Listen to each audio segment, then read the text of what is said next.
बताऊं, उम्र भी 65 साल की हो गई है, तो कुछ पॉइंट लिख लिए, जज्बाती आदमी भी हूँ क्या। गवर्नमेंट ऑफ इंडिया का एक ऑफिशियल स्टैंड रहा है। अटल बिहारी वाजपेयी तक में तो ये गुजरात में का वो तकरीर आपने देखी होगी ब्लैक एंड व्हाइट में, ये जमीन अरबों की इसराइल को खाली कर देना, जो एक उनका अंदाज था, क्या जबरदस्त। और हमें किसके साथ खड़ा होना ये चाहिए जब हमारे गवर्नमेंट के साथ स्टैंड ये और वो मजलूम भी है, तो we stand with Palestine, we stand with. और अगर कोई ये कहे कि वी स्टैंड विद इसराइल, तो उस पर क्या कोई दफा नहीं लगना चाहिए, कोई दफा नहीं लगना चाहिए। देखिए भाई, हम तो फिलिस्तीन का 3 वजह से सपोर्ट करते हैं। एक तो हम मजलूम के साथ है, बांग्लादेश में जो हिंदू के साथ जुल्म हुआ हमने उसकी भी बड़ी मजम्मत की, क्योंकि हम माइनॉरिटी का दर्द समझते हैं। कश्मीर में जो कश्मीरी पंडितों के साथ हुआ, मैंने कई इंटरव्यूज दिए उससे कि उनको रिहेबिलिटेट करवाओ। हम जुल्म के साथ हैं, वी आर विद अंडरडॉग। तो आप अभी मान लो इसका रशिया उसकी किसकी जंग हो रही है, यूक्रेन की। गवर्नमेंट अगर एक स्टैंड ले ले, गवर्नमेंट ऑफ इंडिया की वी आर विद यूक्रेन, और कोई ये बैनर लगाए कि वी आर विद रशिया, तो उसमें देश शुरू का मुकदमा लगेगा कि नहीं लगेगा। जब गवर्नमेंट का हमारा स्टैंड है कि वी आर विद पैलेस्टाइन, तो लोग जाके ये कोई कहते हैं वी आर विद इसराइल। हम 3 वजह से फिलिस्तीन के साथ हैं। एक तो मजलूम है, दूसरे हमारे खिलाफ अजीत के दौर से बुरा हाल है क्या है, आदि दुनिया में हुकूमत की थी। जिक्र हुसैन असल में मिरास इस्लाम है, के खिलाफ आवाज बुलंद करना जुर्रत अली से पैदा हुई है, सल्लल्लाहु से पैदा हुई है। मैं बताऊं किसके लिए बोले। अभी बरेली में एक जज साहब ने फैसला दिया लव जिहाद में, तो भाई के लव का तो ट्रायंगल होता है, 2 लड़की हो गई, 1 लड़का हो गया, 2 लड़के हो गए, 1 लड़की हो गई, वफा और बेवफाई होती है। ये लव के बीच में जिहाद कहां से आ गया, लव में जिहाद कहां से आ गया यार। अच्छा, तो बरेली के जज साहब ने एक फैसला दिया, उस बेचारे को उम्र कैद कर दी और कहा कि डेमोग्राफिक इम्बैलेंस हो जाएगा। डेमोग्राफिक इम्बैलेंस में बता दूं, एक तो पढ़ा लिखा करो यार, अपने बच्चों को पढ़ाओ खुदा के वास्ते, मेन स्ट्रीम में शामिल हो, IAS IPS बनो, बड़े बड़े लॉयर्स बनो, डॉक्टर्स बनो। ये मखलूत मुसलमानों की कौम जचती नहीं है हमें।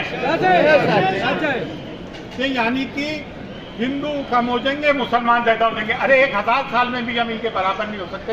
क्यों झूठ बोल रहे हो कि ये 4 शादियां करते हैं, बच्चे ज्यादा पैदा करते हैं।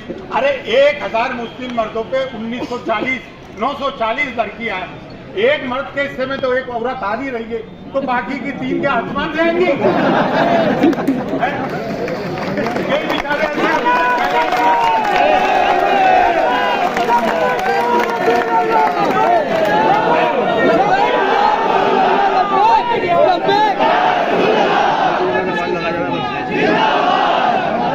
देखिए, आज 11 अक्टूबर 2024 को हजरत ख्वाजा मोइनुद्दीन चिश्ती की दरगाह अजमेर शरीफ के बाहर एक एहतजाजी जलसा रखा गया। आए दिन प्रॉफिट मोहम्मद सल्लल्लाहु अलैहि वसल्लम की शान में गुस्ताखी, कभी ख्वाजा मोइनुद्दीन चिश्ती की दरगाह के लिए कहते कि यहाँ मंदिर है, उनकी शान में गुस्ताखियाँ। FIR पे FIR आ रही है, नुपुर शर्मा से लेकर आज तक किसी को गिरफ्तार नहीं किया गया, और ये यकीनन को आज तक गिरफ्तारी ऑन रिकॉर्ड नहीं। हमारी भावना पूरी तरह से हाथ है। क्या ये हो सकता था जब तक कि इसके ऊपर किसी के इसके सर पर किसी का हाथ ना हो? क्या ये हो सकता है? क्या ये मुमकिन है? यहाँ पे ये कहा जाता है, देखे चीफ मिनिस्टर हो, प्राइम मिनिस्टर हो, उनका काम है राज धर्म निभाना। क्या राज धर्म निभाया जाता है? यूपी के चीफ मिनिस्टर जो भी कहते हैं, हिंदुओं से कहते हैं कि इनकी जो है बटोगे तो कटोगे, तो ये लाइन तो उन्होंने दी है। हम मुसलमानों से कहते हैं बटोगे तो कटोगे। मुल्क के प्राइम मिनिस्टर कहते हैं कि इनकी वेशभूषा से पहचानो, ये मंगलसूत्र चोरी कर लेंगे, ये बच्चे ज्यादा पैदा करते हैं, और दूसरे ये कि ये घुसपैठिए हैं।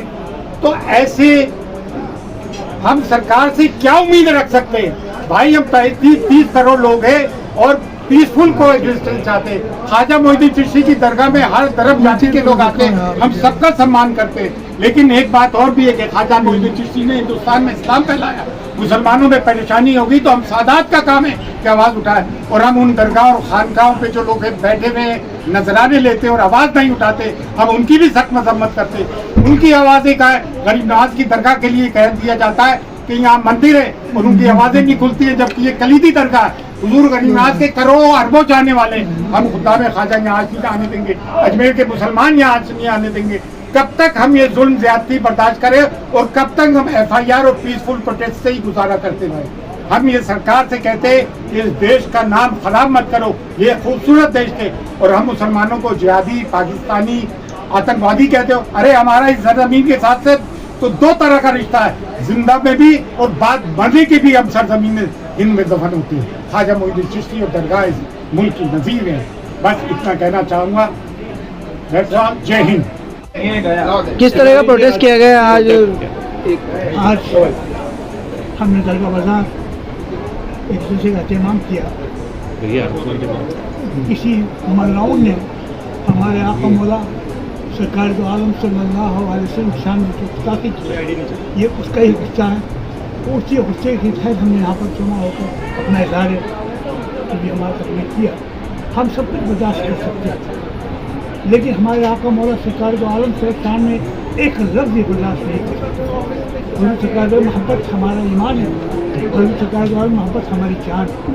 आज दुनिया जो कुछ हमारा आखिरत दुनिया जो कुछ की मोहब्बत हमारी हुकूमत इनसे गुजारिश है कि जल्द जल्द इन लोगों पर कानूनी डाले और इनको कम से कम इस मामले के अंदर लगाम लगाए, ताकि आगे इस तरह के कोई रहना नहीं दें, जिससे कि मुल्क का अमन चैन गारत हो और पूरी दुनिया के अंदर हिंदुस्तान की जो छवि है, साफ छवि है, उस पर कोई दाग है। हम चाहते हैं कि हिंदुस्तान में हमेशा अपना मान कायम रहे। यही हमारी गवर्नमेंट हिंदुस्तान से दरख्वास्त है कि वो ऐसा कोई काम ना होना जिससे कि अपना मान बर्बाद। ठीक।